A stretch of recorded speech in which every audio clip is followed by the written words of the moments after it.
Morning guys, we're here for rounds. There is nobody who can tell the baby's story as a parent can.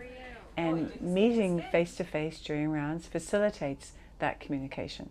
And it's not that parents don't meet doctors outside rounds or this conversation cannot happen outside rounds, but somehow this growing relationship on daily rounds really facilitates that communication. Parents can bite off the information in small bits, for example. And when they go to a family meeting, they have a framework in which they can have that discussion more easily. The other thing that's really interesting about rounds is that sometimes parents are privy to the uncertainty in the discussion. You know, the discussion of a differential diagnosis or possible things that, you know, the team are considering. People were concerned that that would make parents anxious, but in fact, parents have said to us that that open discussion doesn't make them anxious. They like understanding the breadth of discussion that goes on around their baby. 24 and 6 weeks at birth, and now she's 40 days.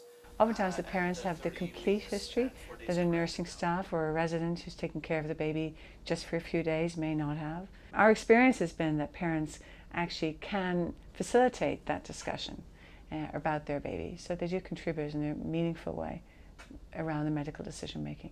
That's definitely a negotiated role beside the bedside. And so nurses need to know how to help train and support parents in rounds. And it's sort of, those rounds have to be done as a team. And here you have to invite the parent to be part of that bedside team. So although it seems really easy, it requires that facilitation of family integrated care to really make it happen. What it should look like is a collaboration between the nurse and the parent in presenting the baby's medical history. We have a rounding guide which helps facilitate that discussion between parents and nurses. Parents present, for example, around the baby's feeding, the baby's apnea spells, how the baby's growth is going, how the baby's handling, those sort of things.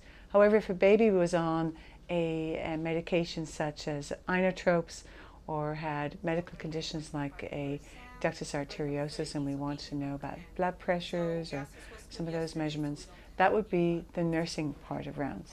So we do have a clear rounding guide and clear roles around that, but it is very much a team effort. The nurse will generally stand beside the parent as the parent is presenting the baby's history and they're part of rounds. And the nurse will then add anything if they need to add something to rounds. And the team will respond, either adding information as in the resident or the dietitian, or just a discussion of the the plan of care for the next 24 hours. If a parent is not available for rounds, however, they can certainly leave a written note or communicate by phone to the nurse to express their concerns before or during rounds. And we can even follow up with the parent after rounds with a phone call. Let people start small and grow into the role.